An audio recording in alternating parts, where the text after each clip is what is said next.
Hey, I'm Hunt, and this is Hunt on LSU, your channel for LSU Fighting Tiger football talk. Enjoy the video. We want you to leave a comment below, hit that like button, and subscribe right below the video. Enjoy. Story that came out today, Jordan Reed wrote it, said 2025 NFL draft top pick predictions, early chances at number 1. He's pulled these into groups, the serious contenders, and then you've got the potential risers, and then you've got the long shots. So let's get into that because LSU's actually mentioned twice in this piece. If you were listening last week, we talked about a top offensive tackles in the draft for next year, and one of those had Emory Jones ahead of Will Campbell at number 2. So we'll get into this entire list here, but the serious contenders to be the number 1 pick overall start with Carson Beck. Quarterback at Georgia, they say he's got a 20% chance to go number 1. Last year he threw for 3,900 yards and 24 touchdowns, only 6 picks, got good size, 6'4", 220. He gets the ball out very, very quickly. The problem with Beck, as they write here, and I'm certainly not a scout, but it's what they're writing, he doesn't make a lot of plays outside of the structure. And that used to be okay. You hear the term, you pocket passer, you got to win from the pocket. And it's like, but really all the quarterbacks who are really good now move around and make plays. They're athletes. Mahomes is a great athlete. He makes every play almost off schedule. Josh Allen makes a ton of plays running around back there. Lamar Jackson, the MVP, he's a freak athlete. Joe Burrow moves around a ton and does a really good job with that. I mean, just about everybody you talk about in the NFL is a pretty good athlete that makes some plays off schedule, off their platform, and athletically. And Carson Beck doesn't do a ton of that. And the question is, at Georgia, like you can make a lot of plays from in the pocket because their offensive line's awesome. They're better than everybody. They run the ball exceptionally well. Like, does that translate? And I have my doubts about that. I don't have any doubts about Michael Williams from Georgia. He's in this group as well. They say he's got a 15% chance of going number 1. He's an edge rusher. The piece right here says that he enters the season as number 1 player on the board for the 2025 season. He's 6'5", 265, massive upside as a pass rusher. 9 sacks for the last 2 seasons, which doesn't show you a ton, but that doesn't show you how valuable he is to Georgia's defense, which has a lot of other guys who are tallying a ton of sacks as well. Michael Williams is a star, and I think it very well could be the number 1 pick in the draft. So he's number 2 here. And then same conference, same position, got to go up north a little bit. James Pierce Jr., an edge rusher for the Tennessee Vols. They give him a 15% chance of going number 1 as well. He's 6'5", 242. Last season, a 20% defensive pressure rate, which was 3rd in the FBS. He had 10 sacks, 18.5 tackles for loss for Tennessee. Great burst, great explosiveness, great first step. James Pierce right there with Michael Williams is great edge rushers. And I should add, LSU won't play either of them this year, which is fine by me. The next name is one that you're certainly familiar with, is a name that could go number 1 and is part of this favorites group, and that's Shedeur Sanders. They give him a 12% chance. I'm curious what Colorado looks like this year, because if they don't win a lot of games this year, which I don't think anybody thinks they are going to win a lot of games this year, like Deion had a top 10 pick, maybe according to this, the number 1 pick in next year's draft at quarterback and can't win anything. What does that tell you? And he's related to him.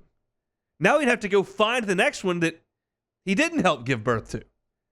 So I don't love that. I do think Shedeur Sanders has a very exciting game in the way that Carson Beck doesn't make a lot of plays off schedule. Shedeur Sanders does. It's crazy to me that he was playing in the SWAC a couple of years ago, but he'll have another chance this year to state his case. And Quinn Ewers comes in this mix as well. They give him a 12% chance to be the number 1 pick in the draft. Huge tools, big production last year, 2nd year as the full-time quarterback in this system, sans the injury 2 years ago.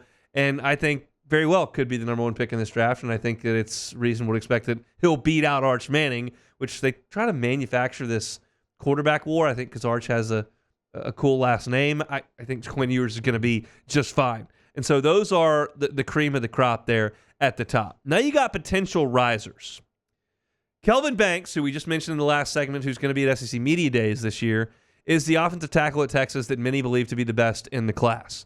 He's right here. It said he's been one of the more consistent linemen in the country, starting at left tackle since arriving on campus. It's a total of 1,788 snaps. He's allowed only 2 sacks in 2 seasons.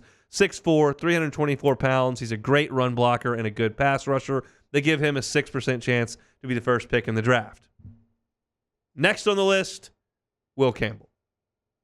Another 6% chance to be the number 1 pick in the draft. Why he could be the top pick? Campbell will likely be right alongside Banks in the offensive tackle discussion throughout the pre-draft prospects. He's 6'6", 320 pounds. He's bigger as a prospect. He started 26 games, been the starter since arriving in Baton Rouge, and as a left tackle, has not allowed a sack in the last year and a half. He's a true technician at the position, not much flash to his game, just continually stacks wins in pass protection, showcasing plenty of physical ability as a run blocker, completely shutting down his matchups week in and week out.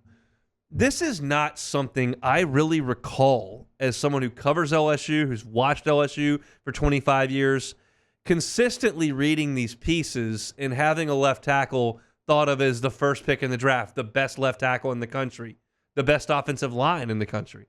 This is a little bit different. We've had Patrick Peterson, people thought was the best defensive back entering the season. Certainly Glenn Dorsey was that as well. Grant Delpit kind of got those kind of marks early there. Leonard Fournette as well. Like, we've had across the board at a lot of different positions the best in the country. I don't remember left tackle being that. And while I just told you that Kelvin Banks was listed ahead of him in this list, they're what as far as the best in the country. And could they be the number 1 pick in the draft? Sure. How about the long slots, long shots? They say some quarterbacks that could come out of nowhere, a la Joe Burrow, a la Jaden Daniels, a la early in the draft, not the first pick, Anthony Richardson, who kind of exploded onto the scene. They mentioned Riley Leonard, who's now at Notre Dame. They mentioned Connor Wigman at Texas A&M. They mentioned Cam Ward, who transferred down to Miami. And they also mentioned Garrett Nussmeier.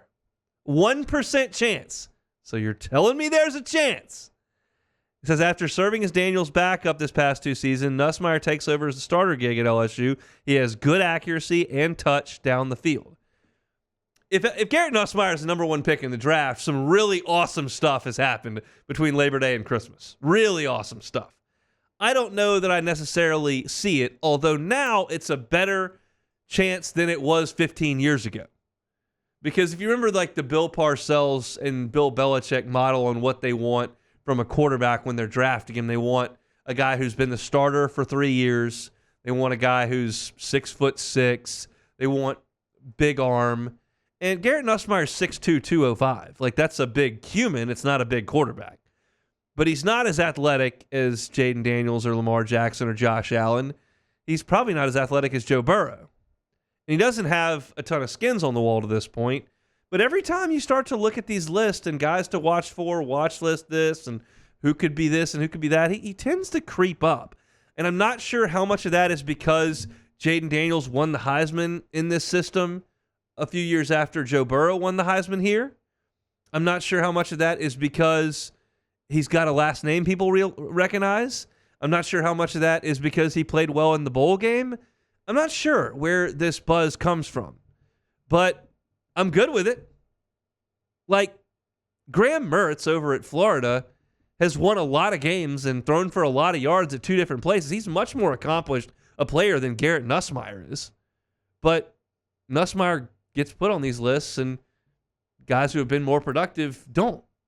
And maybe that's because they know that Mertz is not a good prospect at the NFL level, and they think maybe Nussmeier could be, even though he's not right now. And that makes a ton of sense. But I was interested to see Garrett Nussmeier's name pop up on this list. So if you're scoring at home and you're looking at this ESPN.com story, potential number 1 overall picks in the NFL draft, LSU's got 2 of them.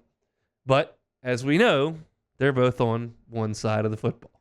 So there's work to be done on the defensive side. And for those that are screaming and yelling and going, what about Harold Perkins, pass rusher? That's a huge deal. He could be the first pick in the draft. Not at 6'2", 210 pounds. That's not how that works. Awesome college player.